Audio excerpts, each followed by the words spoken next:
Nous voici accueillis en ce lieu de vie d'église, accueillis par celui qu'on ne voit pas, c'est-à-dire Dieu lui-même. C'est lui qui guide notre vie, c'est lui qui nous donne des forces et c'est lui qui nous permet de trouver ou retrouver de la joie. Alors nous allons chanter pour répondre à cette joie qui nous vient de Dieu lui-même. En nous levant, nous allons chanter les mains ouvertes devant toi.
Bienvenue à vous tous pour ce temps de culte, c'est-à-dire un moment qui est comme un moteur pour la semaine qui suit.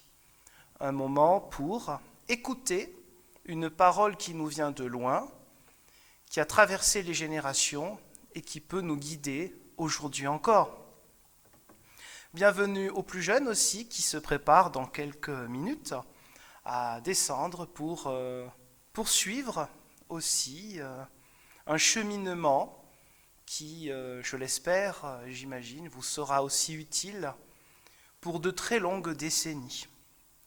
Mais d'abord, nous rendons grâce à Dieu par un psaume, une prière de l'Ancien Testament.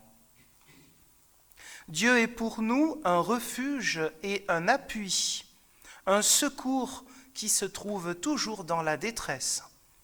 C'est pourquoi nous sommes sans crainte quand la terre est bouleversée et que les montagnes chancellent au cœur des mers. Quand leurs eaux grondent, écument, ébranlent les montagnes en se soulevant. Il est un fleuve dont les courants réjouissent la cité de Dieu, le sanctuaire des demeures du Très-Haut. Dieu est au milieu d'elle, elle ne chancelle pas. Dieu la secourt dès l'aube du matin. Des nations grondent, des royaumes chancellent, il fait entendre sa voix, la terre se dissout. L'Éternel des armées est avec nous, le Dieu de Jacob est pour nous une haute retraite. Venez contempler les œuvres de l'Éternel, la désolation qu'il a mise sur la terre, mais c'est lui qui fait cesser les combats jusqu'au bout de la terre. Il brise l'arc et rompt la lance. Il consume par le feu les chars de guerre. Arrêtez et reconnaissez que je suis Dieu. Je domine sur les nations, je domine sur la terre. L'Éternel des armées est avec nous, le Dieu de Jacob est pour nous une haute retraite. Amen. Et nous pouvons donc chanter un vieux cantique, qui est un grand classique des églises protestantes, et qui s'intitule « C'est un rempart que notre Dieu ». Et c'est bien aussi que les plus jeunes écoutent et peut-être chantent des vieux cantiques, parce qu'ils ont porté de nombreuses générations avant nous. C'est un rempart que notre Dieu, une protection. Nous pouvons chanter.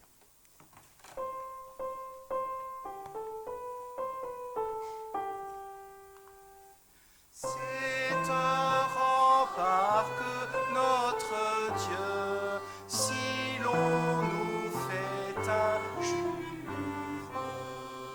son bras puissant nous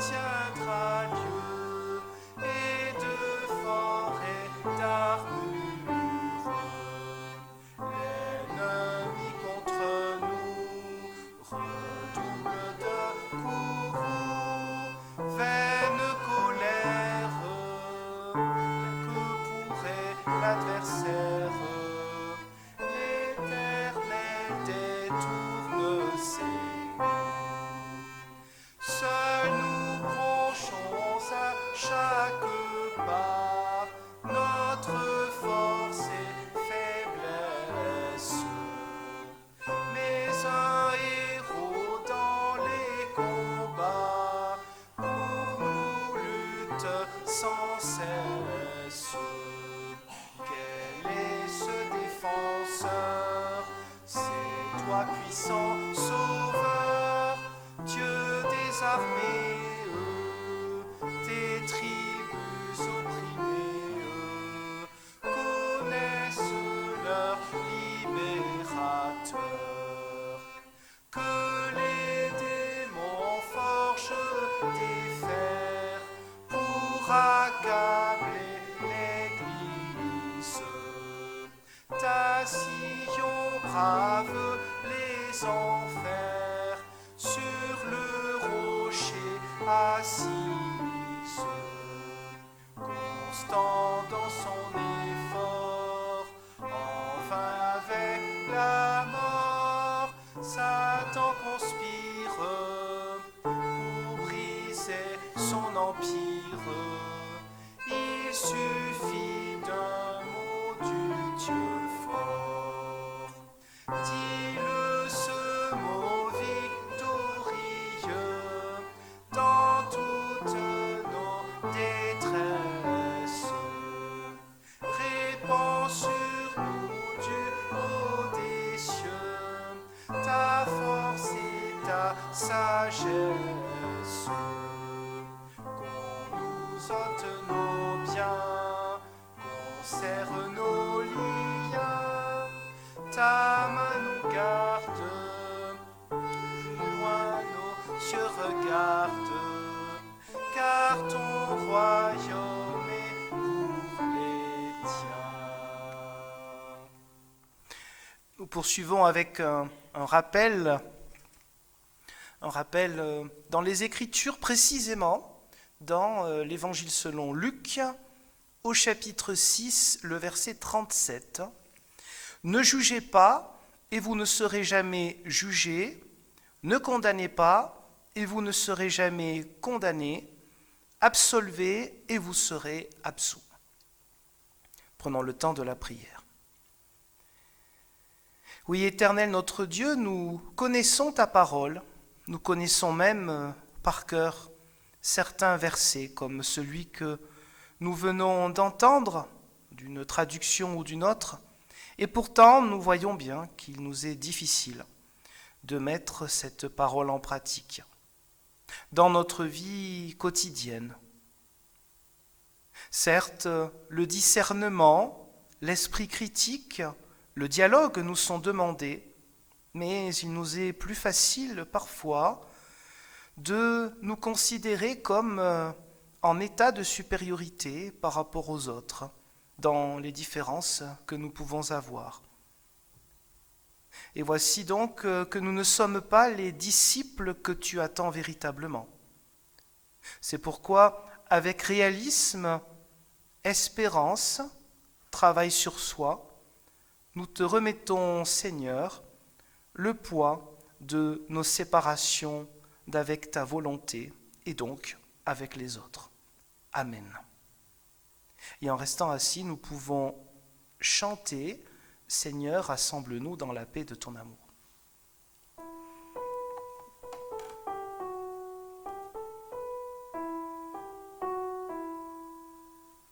Seigneur, rassemble-nous dans la paix de ton amour.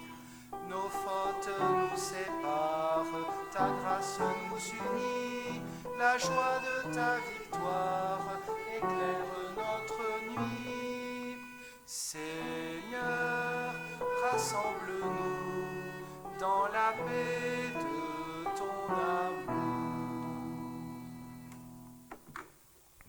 Nous pouvons nous lever pour écouter d'abord un passage chez le prophète Ésaïe, précisément au chapitre 51, verset 6.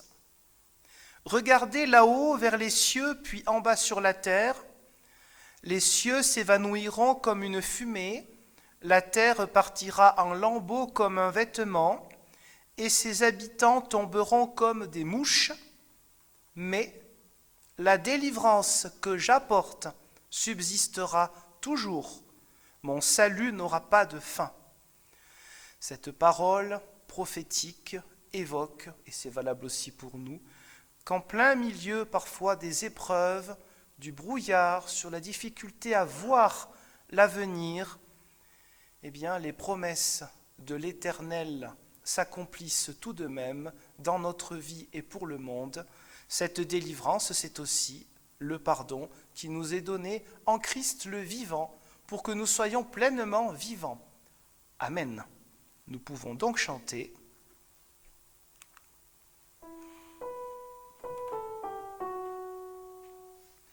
Seigneur, rassemble-nous dans la paix de ton amour.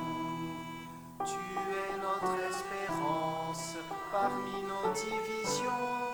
Plus haut que nos offenses, s'élève ton pardon. Seigneur, rassemble-nous dans la paix de ton amour.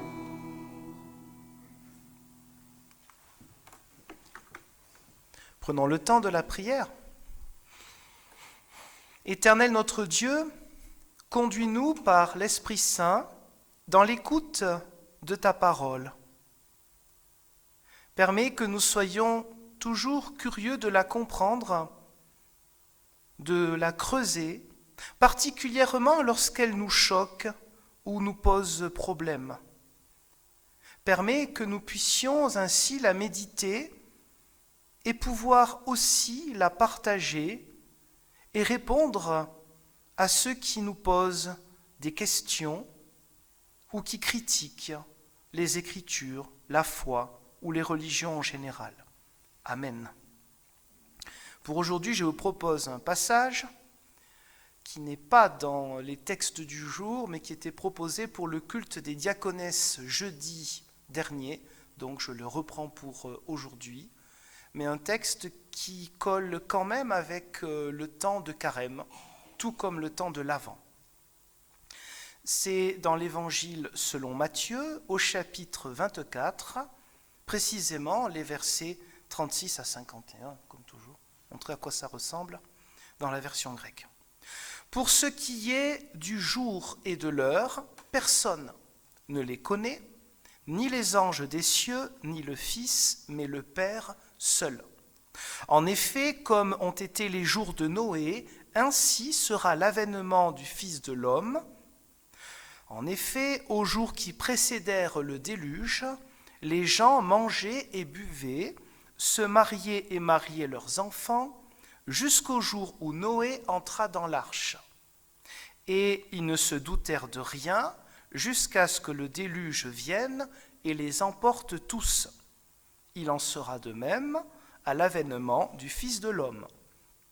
Alors, de deux hommes qui seront au champ, l'un sera pris et l'autre laissé. De deux femmes qui moudront à la meule, l'une sera prise et l'autre laissée. Veillez donc, puisque vous ne savez pas quel jour votre Seigneur viendra. Sachez-le bien, si le maître de maison savait à quelle veille de la nuit le voleur doit venir, il veillerait et ne permettrait pas qu'on fracture sa maison. C'est pourquoi vous aussi soyez prêts, car le Fils de l'homme viendra à l'heure que vous ne pensez pas. Quel est donc l'esclave avisé et digne de confiance que le maître a nommé responsable de ses domestiques pour leur donner la nourriture en temps voulu? Heureux cet esclave, celui que son maître, à son arrivée, trouvera occupé de la sorte. Amen, je vous le dis, il le nommera responsable de tous ses biens. Mais si c'est un mauvais esclave qui se dit « Mon maître tarde à venir », qu'il commence à battre ses compagnons d'esclavage, qu'il mange et boive avec les ivrognes, Le maître de cet esclave viendra le jour où il ne s'y attend pas et à l'heure qu'il ne connaît pas. Il le mettra en pièces et il lui fera partager le sort des hypocrites. C'est là qu'il y aura des pleurs et des grincements de dents. Seigneur, ta parole est vérité, conduis-nous dans ta vérité. Amen. Nous pouvons nous lever pour chanter le cantique 31-20, Seigneur, que tous s'unissent.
Frères et sœurs en Jésus-Christ, quelques mots, 3 parties pour évoquer ce long passage biblique qui en fait, j'ai vérifié, ne fait pas partie des lectures sur les 3 années.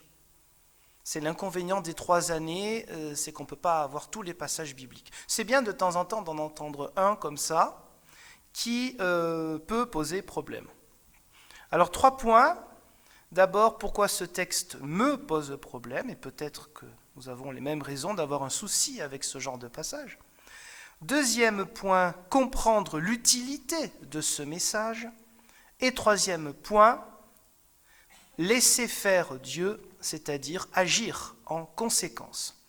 Premier point, cela fait partie des messages, entre guillemets, apocalyptiques, c'est-à-dire de révélation, sur ce qui doit se passer à la fin, et Jésus le Christ donc a une série comme ça de paraboles. Ça fait partie de la dernière série de paraboles avant la Passion pour ce qui est de l'Évangile, là, selon Matthieu.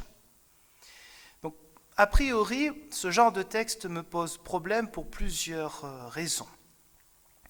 D'abord, on parle d'un retour du Christ, le Fils de l'homme, qui est une manière de parler de lui assez intéressante pour montrer son humanité. Et 2000 ans après, il n'y a toujours pas de retour. On peut entendre donc des moqueries de ceux qui ne sont pas croyants, à dire vous croyez vraiment quelque chose qui n'a pas de sens.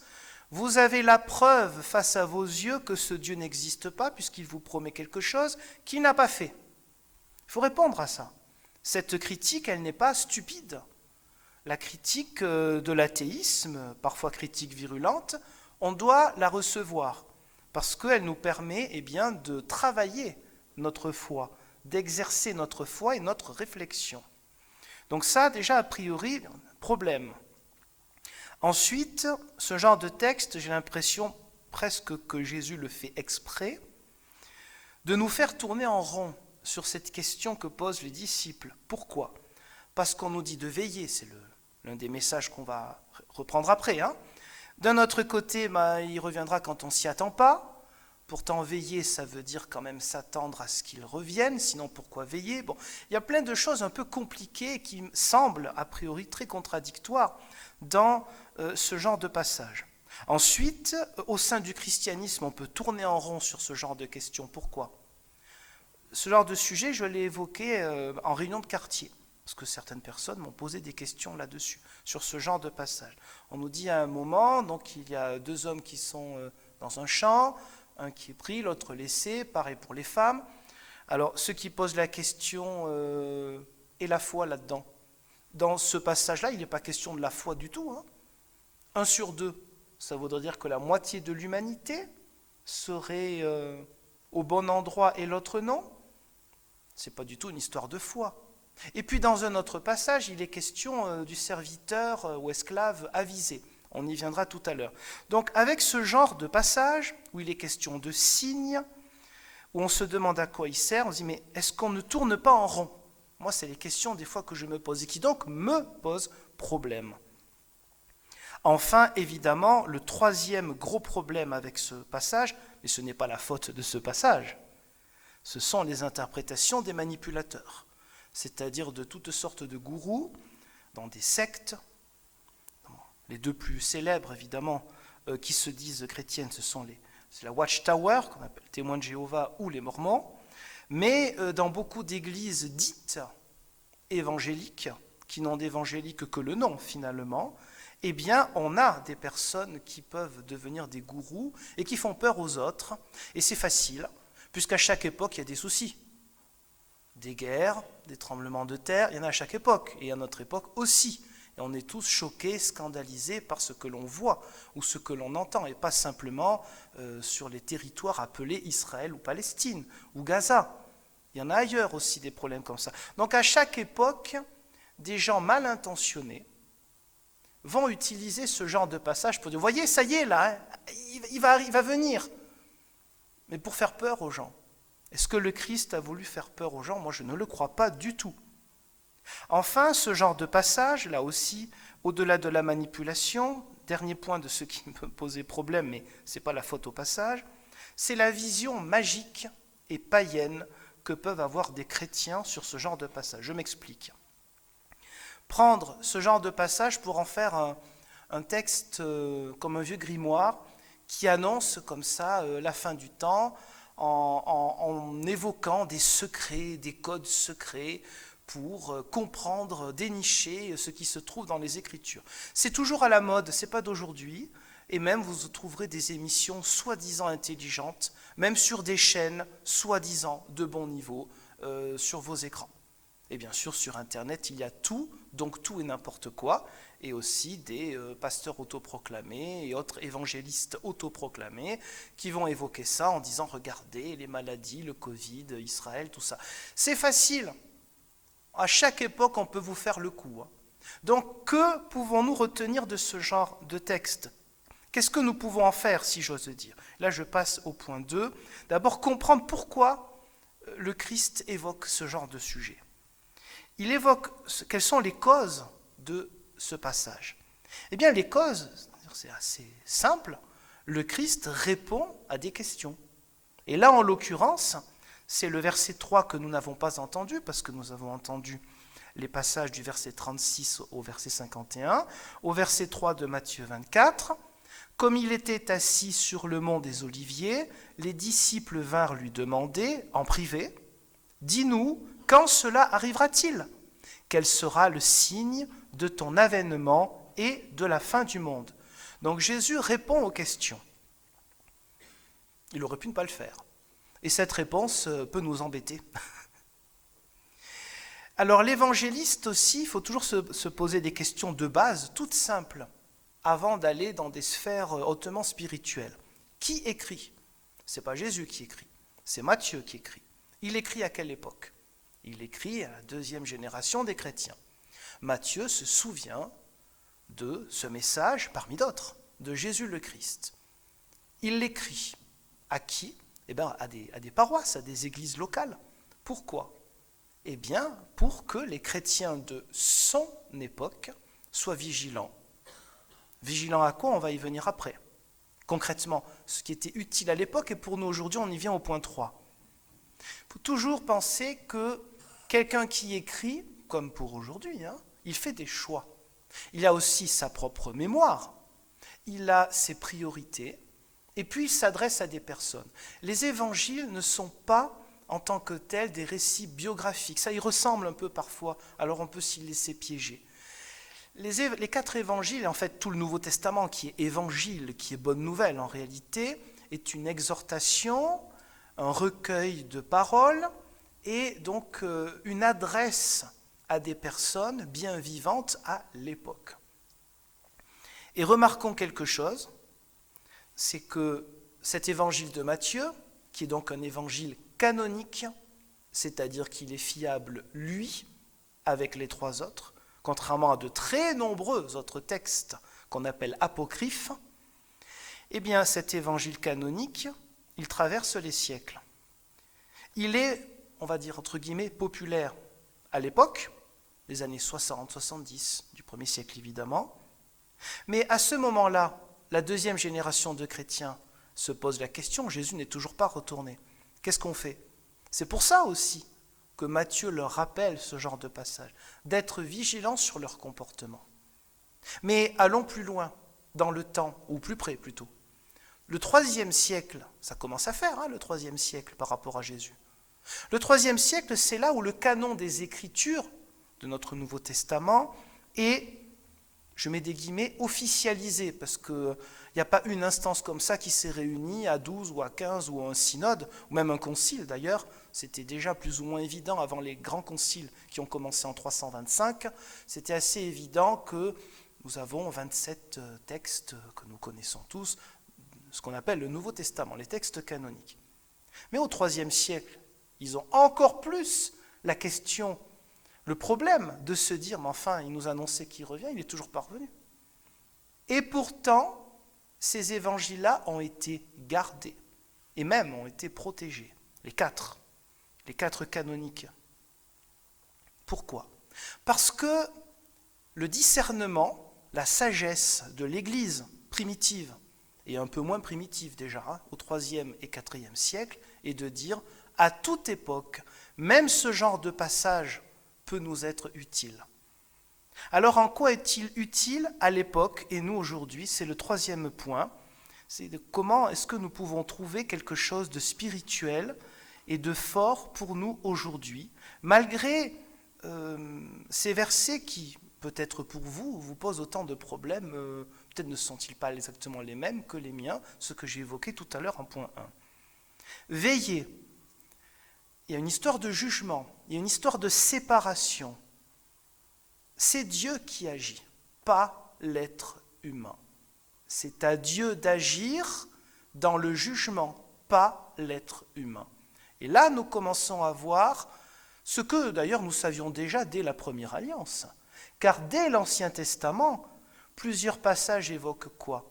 Évoquent « à moi la vengeance ». C'est l'Éternel qui parle. Alors évidemment, quoi? Dieu vengeur? Quelle image affreuse de Dieu! Ah oui, peut-être, mais quand Dieu dit « à moi la vengeance », ça veut dire « vous ne vous vengez pas ». C'est ça que ça veut dire. Et ça, c'est un message, vous voyez combien il est utile à l'époque, aujourd'hui, et jusqu'au retour du Christ. L'être humain n'a pas à se venger, il n'a pas à se faire justice à la manière de Dieu. Il faut bien qu'il y ait une justice humaine. La Torah était là, donc Dieu n'était pas contre une justice humaine, il fallait bien qu'il y ait des lois et protéger les citoyens, etc. Laisser faire Dieu, ce n'est pas rien faire. Laisser faire Dieu, c'est agir en conséquence. 3 petits points. D'abord, on l'a évoqué au moment du rappel de la loi, et c'est difficile, ne pas juger nous-mêmes, pas simple. Ne pas séparer ce que Dieu, lui, séparera. Avec ces textes symboliques, 2 au champ, 2 à la meule, paf, l'un est pris, l'autre laissé. L'être humain n'a pas, dans ses pensées, dans ses actes, à juger ce que Dieu devra juger. Et pourtant, nous voyons bien qu'on a du mal à écouter ce message. Et au sein du christianisme, en 2000 ans d'histoire, combien de fois est-il arrivé que notamment des ecclésiastiques, parfois aussi dans les églises de la Réforme, pas que chez les autres, il y a eu des jugements terribles.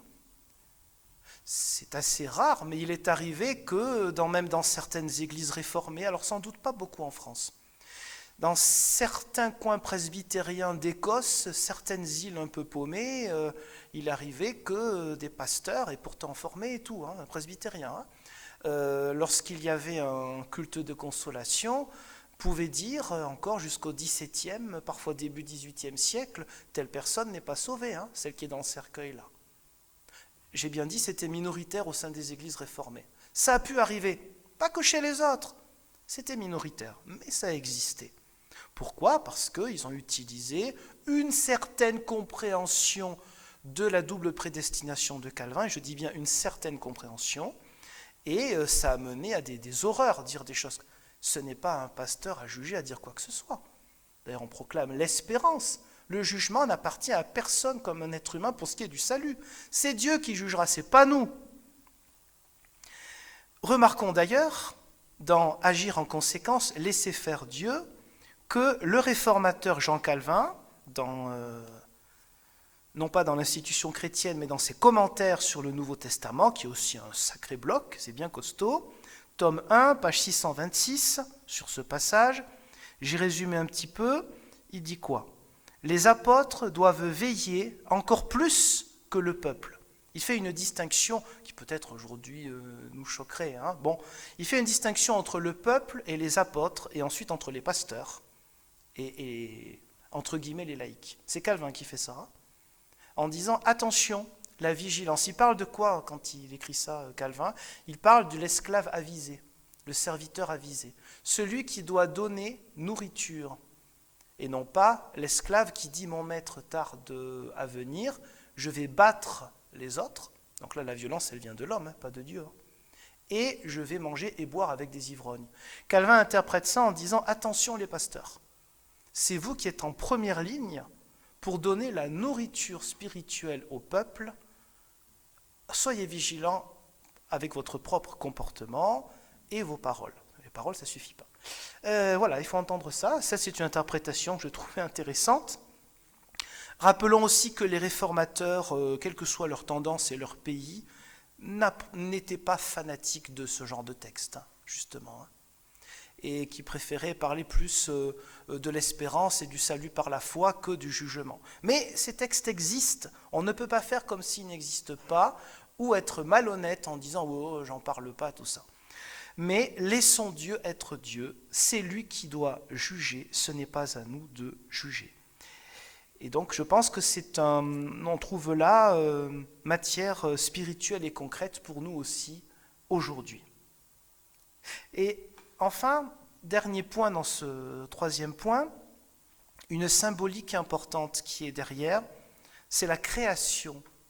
C'est-à-dire quel est le lien avec la création ? Vous savez, un peu comme si la boucle était bouclée. Quel est l'acte de création dans Genèse 1 ? C'est la séparation. Séparation des éléments qui ne vont pas ensemble. On est bien sûr dans la symbolique. Un symbole dit quelque chose aussi de la vie. Séparation de la lumière et des ténèbres, etc. C'est ça ce que vous trouvez dans Genèse 1. Eh bien, peut-être nous avons là une interprétation par Jésus lui-même de Genèse 1, en disant voilà, la nouvelle création, ce sera aussi une nouvelle séparation, cette fois-ci entre les êtres humains. Mais c'est Dieu qui séparera, c'est pas nous. Comme le bon grain de livret, il y a plusieurs paraboles que Jésus utilise pour dire attention. Il parle à qui quand il dit attention ? Alors bien sûr, il parle à tous ceux qui l'écoutent, mais particulièrement aux apôtres, c'est-à-dire le premier cercle, en leur disant attention, ne vous prenez pas, finalement ne faites pas la même chose que les pharisiens. C'est un peu ça qui est derrière. Si vous critiquez les pharisiens qui aiment bien juger et considérer qu'ils sont les maîtres de la Torah, qui sont les seuls à avoir la vraie interprétation et même les clés du royaume des cieux, pour ça que Jésus dit « je vous donne les clés du royaume », d'abord à Simon-Pierre, puis à tous les autres apôtres. C'était les pharisiens qui disaient « nous avons les clés du royaume », que nous. Les autres, ils seront rejetés par Dieu, les Sadducéens, tout le monde, il n'y a que nous. Et Jésus leur dit l'inverse, il y a des gens... du bas peuple en plus. Imaginez bien qu'il a dû être détesté pour plein de raisons en disant ça. Ah non, vous avez les clés du royaume. Vous qui êtes des gens qui travaillent à la pêche, qui n'avaient pas beaucoup d'instructions, vous avez les clés du royaume. Les autres, ils devaient hurler d'entendre des choses comme ça, avec leur orgueil, leur jalousie. Donc ce message se veut un message d'espérance malgré les apparences, et c'est donc un message qui nous parle d'une nouvelle création. Dieu séparera. En attendant, le Christ, on peut dire, mais quand même, ça fait un peu bizarre. Le Christ est venu exactement pour l'opposé de ça. Il est venu pour réconcilier l'humanité. Oui, mais ce n'est pas pour ça que les êtres humains l'acceptent. Déjà, nous, chaque jour, on n'y arrive pas. On n'est pas toujours dans une optique de réconciliation. On n'y arrive pas tous les jours. Ce n'est pas pour rien s'il y a la repentance à chaque culte. On en a besoin pour faire un travail sur nous. Et c'est important de se régénérer par cela, bien sûr. Et d'entendre une parole qui nous dit, mais oui, tu es relevé par Dieu lui-même. Donc oui, bien sûr, l'objectif de la venue du Christ, la première venue, c'est la réconciliation du monde. L'Église n'existe pas pour être une religion. L'Église existe pour être un lieu de réconciliation de l'humanité, avant tout. Après, il y a la théologie, il y a bien sûr la diaconie, il y a plein de choses. Mais la base, c'est la réconciliation, le médiateur. Et là, Jésus nous parle d'une séparation. Ça, ce sera le jugement final, ça ne nous concerne pas.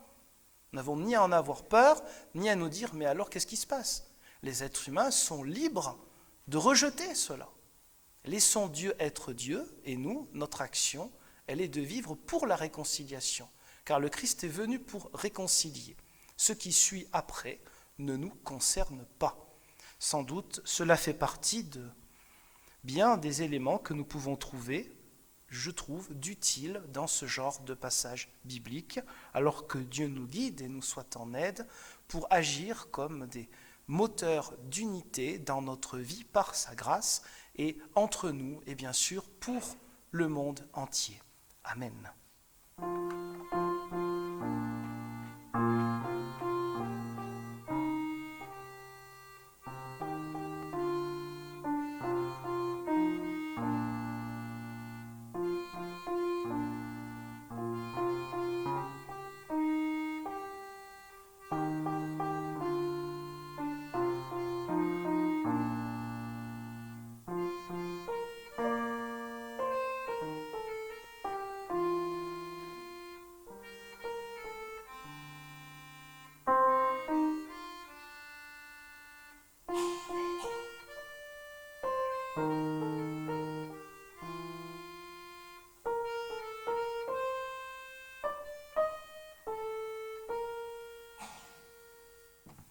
Et nous pouvons nous lever pour chanter le 3608.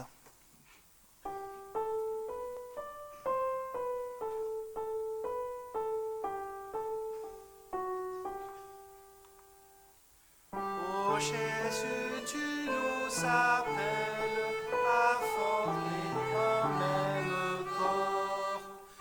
Unis-nous, Seigneur fidèle, à ta vie. À ta mort, détruis ce qui nous divise, mets en nous ta vérité, et qu'à jamais ton Église demeure dans l'unité. Ô toi qui scelles à toi-même notre unité par ton sang, apprends-nous comment on aime d'un amour toujours vivant, et le monde pourra croire pour sa joie et son salut, que son espoir et sa gloire sont en toi, Seigneur Jésus. Moi, j'avais que 2 strophes. Ou j'ai peut-être oublié d'en noter une, hein, c'est sûrement possible. Mais c'est bien, on voit un élan pour rester debout et donc pour dire ensemble la confession de foi qui suit, qui est de l'Église presbytérienne d'Afrique du Sud. Donc on voit tout de suite le contexte. Mais que nous dirons non pas en anglais ou en afrikaner, mais en français. Nous croyons en Dieu le Père, qui a créé le monde entier, qui réunira toutes choses en Christ et qui veut que tous les hommes vivent ensemble comme des frères en une même famille. Nous croyons en Dieu le Fils, qui s'est fait homme, qui est mort et qui est ressuscité en gloire, réconciliant le monde entier avec Dieu, renversant tous les murs qui séparent les hommes, toutes les barrières de religion, de classe, de race et de culture, afin de créer une humanité unie. Il est l'unique Seigneur qui a autorité sur tout. Il appelle chaque homme et la société, l'Église et l'État à la réconciliation, à l'unité, à la justice et à la liberté. Nous croyons en Dieu l'Esprit, qui est la promesse du royaume qui vient, qui nous donne le pouvoir d'annoncer le jugement de Dieu et son pardon pour les hommes et les nations, d'aimer et de servir tous les hommes, de lutter pour la justice et pour la paix, et d'appeler le monde entier à reconnaître ici et maintenant le règne de Dieu. Amen. Et nous pouvons chanter.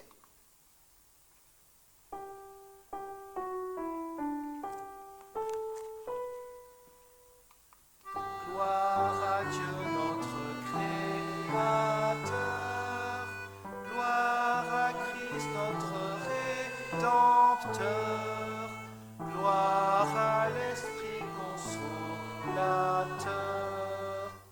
en tout lieu, gloire au Dieu sauveur. Prenons le temps de la prière d'intercession.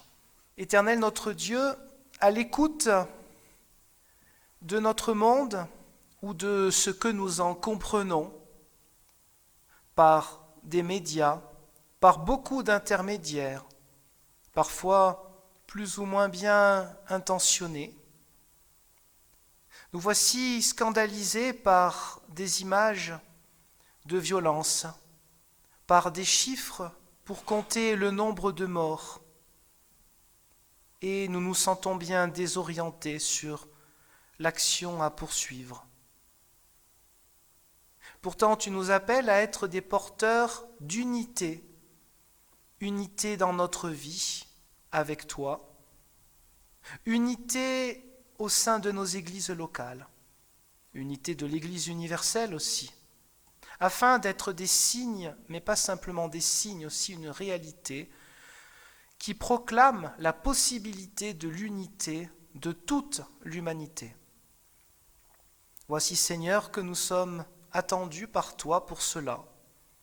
Alors, donne-nous les forces de vivre ce que tu attends de nous déjà dans notre vie quotidienne, par l'esprit et la force de la réconciliation, par l'attention aux autres, mais aussi pour tous ces moments où nous sommes appelés à nous dire dans la franchise que nous pouvons faire ceci mais plus cela, afin d'être protégés nous-mêmes et afin de pouvoir demander à d'autres de poursuivre certaines activités que nous ne pouvons plus faire. Oui, Seigneur notre Dieu, il nous est difficile de vivre cela. Pourtant, tu nous éclaires et parfois, nous voici réjouis par d'heureuses surprises, de personnes inattendues qui peuvent rejoindre tel ou tel service, tel ou tel ministère.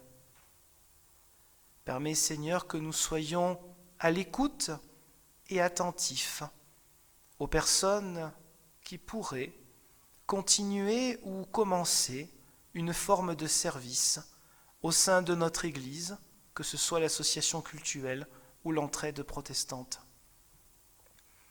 Seigneur notre Dieu, nous voulons te confier les personnes que nous connaissons de la paroisse ou d'ailleurs, qui souffrent par la maladie, la solitude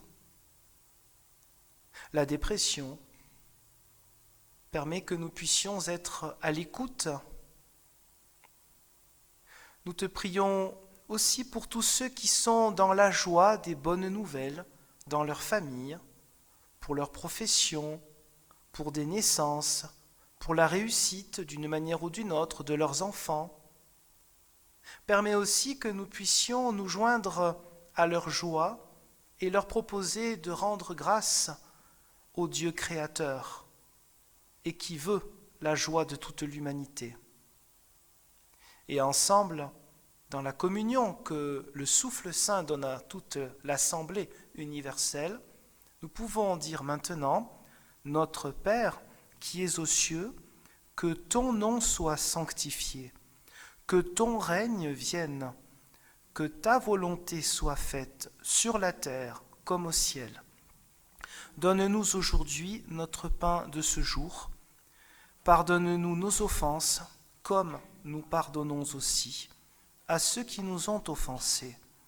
Et ne nous laisse pas entrer en tentation, mais délivre-nous du mal, car c'est à toi qu'appartiennent le règne, la puissance et la gloire pour les siècles des siècles.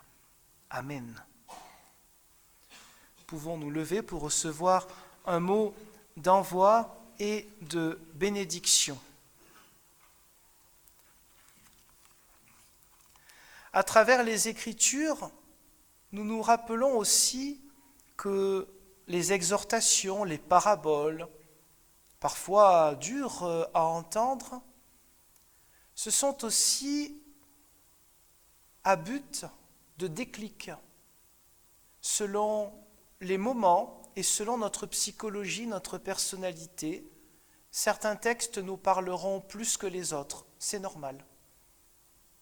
Mais la diversité est telle, même simplement dans le Nouveau Testament, que ce message a laissé agir Dieu quand il s'agit du jugement, mais par contre à agir nous quand il s'agit de l'unité, de la réconciliation et de l'espérance, que ce message nous porte toujours, qu'il soit dit dans des termes abrupts, comme nous avons entendu, ou à d'autres endroits des évangiles et du reste du Nouveau Testament d'une manière plus posée, même parfois presque plus poétique et mystique. Eh bien, recevons ce message comme un appel à vivre la paix et à proposer la paix dans notre vie quotidienne. Et c'est Dieu lui-même, Père, Fils et Saint-Esprit, qui nous permet de vivre cela et nous encourage à poursuivre sur ce chemin. Amen. Nous pouvons donc chanter ce qui suit.